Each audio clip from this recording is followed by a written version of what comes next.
Lila lila lou, est-ce que je fais le point, le point, le point, le point.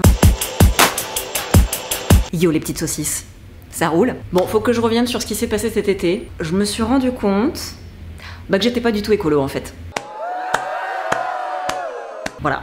Parce que oui, je fais la maline là depuis quelques temps avec ma reconversion, les légumes 100% locaux, mes petites recettes de déodorant bio avec de la fécule de maïs. Mais il y a un truc auquel j'avais jamais pensé, c'est l'électricité. Alors oui, peut-être parce que moi je suis un peu comme Saint Thomas, j'ai besoin de voir les choses, de les palper, de les sentir, un peu comme les déchets dans une poubelle, ça on arrive à voir. Alors que l'électricité, on appuie sur un bouton, c'est magique, il y a de la lumière, on sait pas d'où ça vient, mais on s'en fout, on a de la lumière, on est content. Or, il y a quelques semaines, Enercop m'a proposé qu'on imagine une collaboration ensemble. Pour ceux qui ne savent pas, Enercop c'est un fournisseur d'énergie 100% renouvelable qui fonctionne en coopérative. Et alors là, il y a une boîte de Pandore qui s'est ouverte à moi. Je me suis rendu compte que je n'y connaissais que dalle en énergie renouvelable, que je gaspillais de l'énergie inutilement, mais aussi et surtout que je continuais, malgré mes grands discours sur la biodiversité, à soutenir des énergies qui sont plutôt dégueulasses en fait. Mais bon, comme d'hab, on va pas s'auto-flageller pendant 15 ans, on est là pour progresser aussi. Plusieurs choses ont fini par me convaincre d'accepter cette collaboration. Il y a eu d'abord l'étude très intéressante fournie par Greenpeace, que je vous mettrai dans la barre d'infos. Et puis il y a eu cet article aussi qui est paru dans Le Monde, qui nous parle de l'imposture des offres vertes. Parce que si on écoute bien nos fournisseurs, ils sont tous écolos.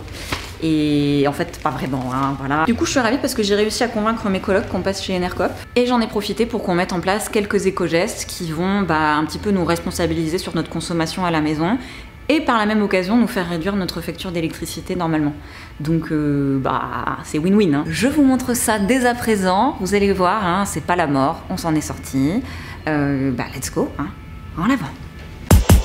Ça résonne ou pas? Parce qu'on est dans ma salle de bain là. Mamemi momu mami mami. Le saviez-tu? L'eau chaude sanitaire, c'est environ 11,5% des consommations d'énergie de nos maisons. Du coup, j'ai mis quelques trucs en place pour plus l'utiliser n'importe comment. Je viens de remplacer mon pommeau de douche par un nouveau qui optimise le débit d'eau et qui devrait le réduire de 35% environ. Alors oui, ça m'a coûté 12 balles, mais j'ai fait mes calculs, je devrais me le rembourser d'ici 4-5 mois. Donc je dis bon colastico. Je ne suis pas écolo, mais j'essaye, je fais des économies d'eau. À vous, yeah!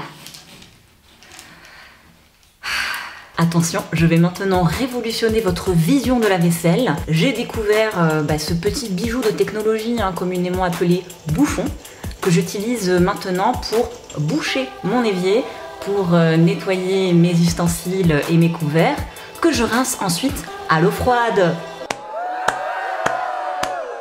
Chacun son rythme dans les découvertes de comment faire des économies d'eau quoi. J'ai aussi réglé la température de mon chauffe-eau à 50 degrés et je coupe sa veilleuse quand je pars en vacances. Et j'ai pas spécialement de blague à faire là-dessus, donc on peut passer au point suivant.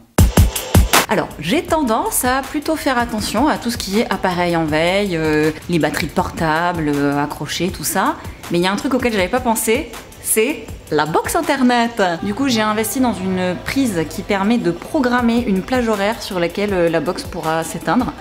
On s'est mis d'accord avec les colocs pour qu'entre 2h et 7h du mat, a priori, on l'utilise pas. Et hop, ni vu ni connu, j'ai pas besoin d'appuyer, rappuyer sur le bouton, ça se fait tout seul. Et je pense qu'on va pouvoir réduire pas mal notre consommation comme ça. Il y a aussi tout un tas de trucs que j'ai mis en pratique sur mon ordi et mon portable. Je vais bien régler ma veille. Je me suis désinscrite de toutes les newsletters qui me saoulaient. Je fais attention à bien débrancher quand mon appareil est chargé. Je pense à bien fermer mes applis que j'utilise plus. J'ai désactivé ma géolocalisation et mes notifs.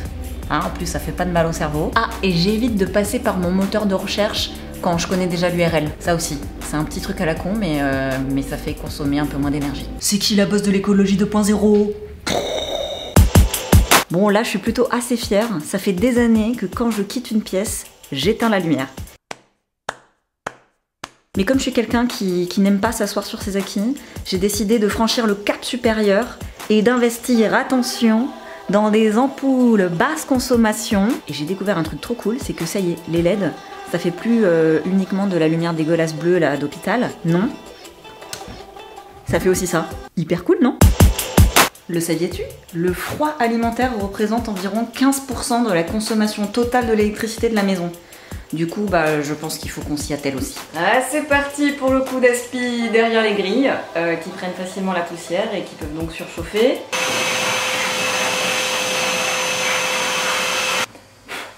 Et je laisserai ensuite mon frigo à peu près 5 cm du mur pour pareil éviter que ça surchauffe. Je fais aussi le tri et je dégivre parce que bah, déjà j'adore ça, hein, passion dégivrage. Et surtout j'ai appris qu'à partir de 5 mm d'épaisseur, votre frigo consomme 30% de plus d'énergie.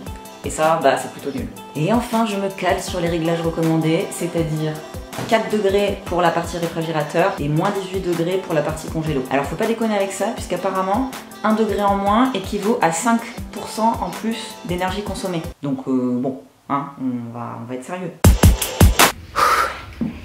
Bon bah ce sera tout pour aujourd'hui je crois. Je suis contente qu'Enercop m'ait mis la tête dans mon caca un petit peu. Ça m'a permis de me rendre compte qu'il y avait plein de trucs que je me merdais encore.